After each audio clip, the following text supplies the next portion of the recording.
Buenos días y bienvenidos a las noticias internacionales en France 24. Soy María Clara Calle y esto es Directo América. Vamos con las noticias que ya marcan agenda. Las grandes potencias tienen la tentación de dividirse el mundo.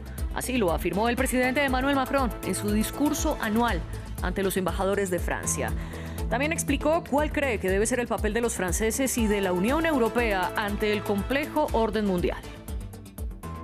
Primera llamada telefónica entre Donald Trump y Gustavo Petro. Los presidentes de Estados Unidos y Colombia bajaron las tensiones. Afirman que aclararon el tema del narcotráfico y que están coordinando un viaje del mandatario colombiano a Washington para un encuentro en la Casa Blanca.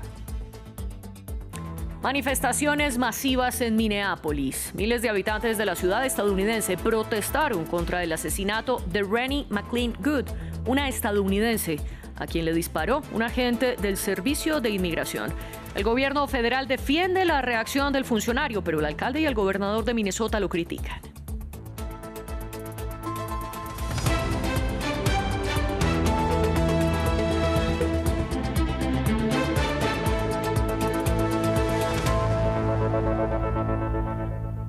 Iniciamos en Francia, pues en un discurso ante sus embajadores, el presidente francés Emmanuel Macron denunció lo que llamó la tentación de las grandes potencias de repartirse el mundo. Aseguró que Estados Unidos se ha desentendido de las reglas internacionales y aunque no dio ejemplos concretos, esto ocurre luego del ataque de Washington a Venezuela y sus amenazas reiteradas sobre Groenlandia. El mandatario francés también advirtió del papel de China y de Rusia en un contexto difícil del orden mundial, en el que Francia y la Unión Europea enfrentan grandes desafíos. Escuchemos parte de lo que dijo. Estados Unidos son una potencia establecida, pero que se está desviando de algunos de sus aliados y ha pasado por encima de algunas reglas internacionales, ya sea de comercio o en temas de seguridad. China es una potencia creciente que debe tomar la decisión de asociarse aquí y allá, pero cuya competencia comercial es cada vez más fuerte y aceptada. Esto tiene consecuencias para la economía europea y también tenemos potencias desestabilizadoras como Rusia, con Ucrania y otras regiones del mundo y las injerencias en la información y en otros temas como Irán y otros países. Y mientras Macron hablaba en el Palacio del Elíseo, las principales carreteras que conectan a París están siendo bloqueadas por agricultores franceses. Ellos se oponen a la firma oficial del acuerdo entre la Unión Europea y Mercosur. Y aunque el pacto se ha intentado negociar por más de 25 años, las tensiones revivieron antes de la votación crucial de este viernes en el Consejo Europeo, que puede oficializar la firma. Si Italia confirma su voto a favor, el acuerdo tendría el respaldo necesario, aunque Irlanda ya anunció que votará en contra y los opositores siguen siendo Hungría, Polonia y Francia. Nuestra periodista Erika Olavarría nos cuenta más de las protestas. Los agricultores franceses están en pie de guerra y desde esta madrugada bloquean los principales puntos de París y también otros en regiones organizados por la Coordinación Rural, el segundo sindicato agrícola más grande de este país, que es el primer productor agrícola de Europa. Se oponen básicamente al Tratado de Libre Comercio con el Mercosur, que mañana eventualmente será votado, es muy probable, por el Consejo de Europa. Hasta ahora Francia contaba con Italia para constituir una oposición a este tratado. Sin embargo, Roma en las últimas horas ha cambiado su posición después de varias concesiones que les ha hecho la presidenta de la Comisión Europea, Ursula von der Leyen, que la próxima semana iría ya a Paraguay a ratificar este acuerdo. Los agricultores franceses se oponen, ya que para ellos significa una competencia con productos que son más baratos en vista del precio de la mano de obra en América Latina y además productos que no respetan las mismas normas sanitarias ni ecológicas que existen aquí en la Unión Europea. La Comisión Europea también ha hecho en las últimas horas concesiones a Francia, sin embargo, Emmanuel Macron y su gobierno han dicho que la cuenta todavía no le sale a este país. En todo caso, la portavoz del gobierno dijo hace algunas horas que estas manifestaciones también eran ilegales. Los agricultores se manifestaron también fuera de la Asamblea Nacional y allí pudieron conversar con la presidenta de la Asamblea Nacional, Yael Braun-Pivet, pero finalmente esta tuvo que ser exfiltrada ya que los intercambios fueron un poco violentos. Ella en todo caso ha prometido recibirlos, pero es poco probable que ella pueda entregarles una solución. Los agricultores se oponen también a la gestión que ha hecho el gobierno y sobre todo la ministra de la Agricultura, Annie Genevard, de la dermatosis contagiosa, esta enfermedad que afecta al ganado bovino, y hasta ahora Francia lo que hace es que cuando hay una bestia que está infectada sacrifica a todo el ganado. Los agricultores siguen insistiendo en que se les vacune para evitar las pérdidas económicas que están sufriendo en este momento. También otro punto de tensión es la política agrícola comunitaria. Bruselas pretendía bajar el monto de esta, pero vistos los reclamos en Francia e Italia, también ha hecho algunas concesiones en las últimas horas. Y de Europa pasamos a las noticias de América. Donald Trump y Gustavo Petro tuvieron su primera llamada telefónica el pasado miércoles, en medio de las amenazas de Estados Unidos tras la captura de Nicolás Maduro en Venezuela. Aunque antes el presidente estadounidense amenazó con ejecutar un operativo similar contra Petro, ahora Trump señala que están arreglando un viaje de su homólogo colombiano a Washington y que aclararon el punto del narcotráfico, un tono diferente al que usó Trump cuando tildó a Petro de ser capo de drogas. Juan Pablo Lucumí nos cuenta. Así que a dormir tranquilos.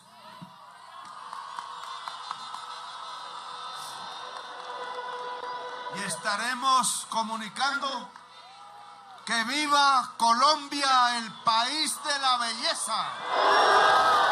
Las palabras del presidente colombiano para dar tranquilidad a los ciudadanos. Parte de la celebración se debe a la aparente mejora de las relaciones entre Estados Unidos y el país caribeño. Petro y Trump hablaron por teléfono por primera vez desde las recientes amenazas del republicano por desplegar una operación en Colombia justo después de la incursión de las fuerzas especiales estadounidenses en Venezuela.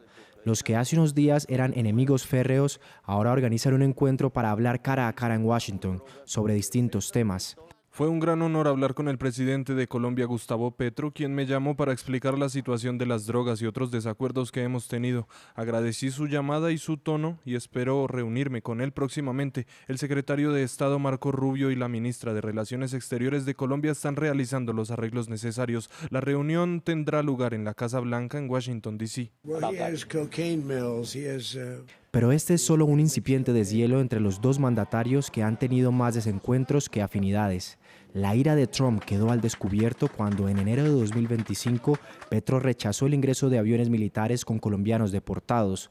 Para el mandatario las condiciones no eran apropiadas, pero para el magnate republicano se trató de un capricho que más tarde ajustó con aranceles para el país latinoamericano.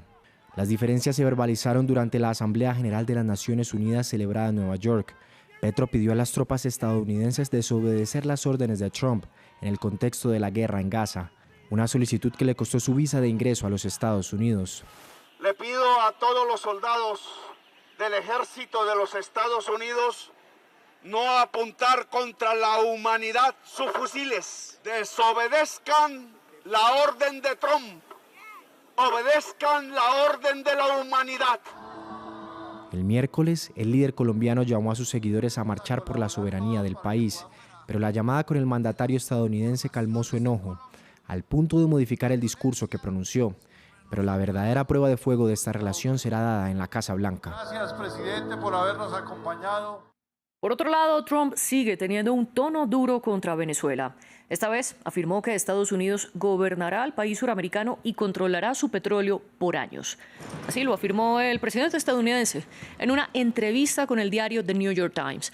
Los periodistas le preguntaron cuánto tiempo durará la supervisión directa de los norteamericanos en los asuntos venezolanos, y Trump respondió que solo el tiempo lo dirá. Mientras tanto, en Venezuela, familias se enterraron con honores a los soldados que murieron por la operación estadounidense del 3 de enero. Las autoridades aseguran que las cifras de fallecidos siguen creciendo y hablan de cerca de 100 muertos, mientras que la presidenta encargada, Delcy Rodríguez, menciona posibles acuerdos comerciales con otros países en temas energéticos.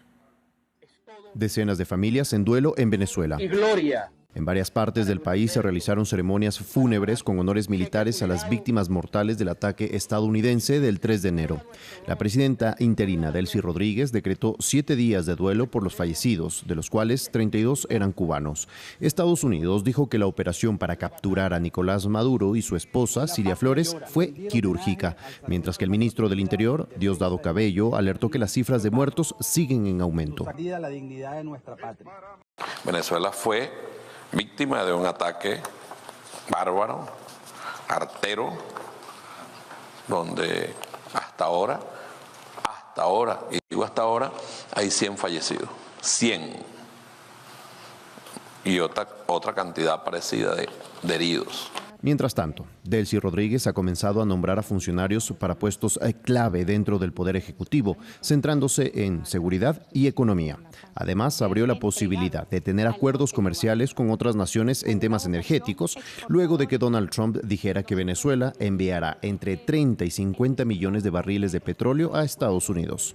Venezuela está abierta a relaciones energéticas donde todas las partes estén beneficiadas, donde la cooperación económica esté muy bien determinada en contratos comerciales.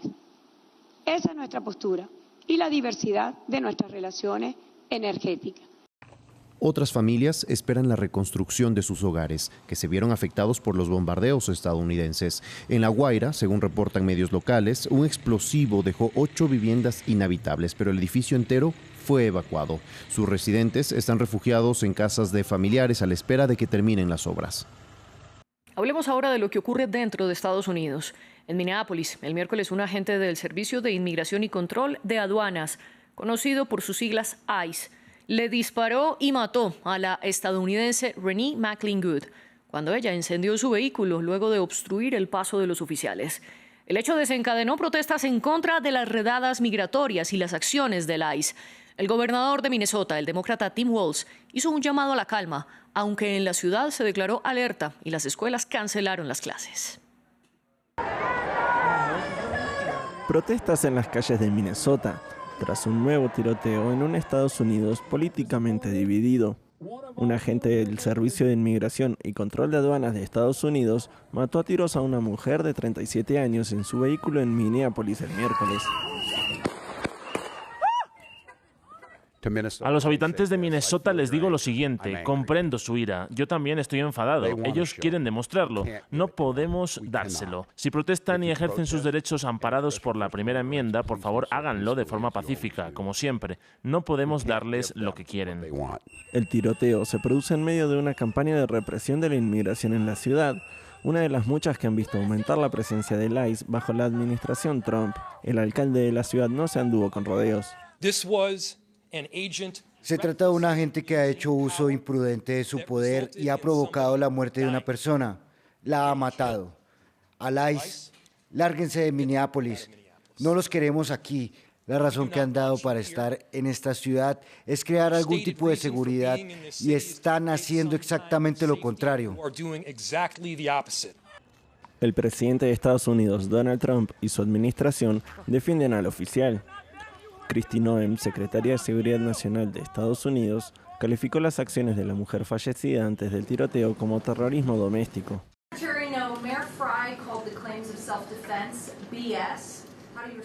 Yo diría que no sabe de lo que está hablando. Está muy claro que esta persona estaba acosando y obstaculizando las operaciones policiales. Nuestro agente siguió su entrenamiento. La administración dejó claro que las operaciones del ICE en la ciudad continuarán. Es poco probable que eso calme las protestas o evite nuevos enfrentamientos entre los agentes y los manifestantes que quieren que se vayan. Ahora dejamos la política para hablar del clima. Les contamos lo que ocurre en algunos países. Australia se prepara para la temporada de incendios. Las altas temperaturas ya provocaron conflagraciones en grandes áreas forestales del estado de Victoria y las comunidades están evacuando. Hay temperaturas que superan los 40 grados Celsius en buena parte del país e incendios como el registrado en Longwood han calcinado más de 25.000 hectáreas. En Kosovo el panorama es el opuesto. Las fuertes lluvias registradas esta semana provocaron graves inundaciones en varias partes de la nación balcánica. Las autoridades cerraron hasta el 12 de enero escuelas y alertaron de la contaminación del agua potable en varias poblaciones afectadas.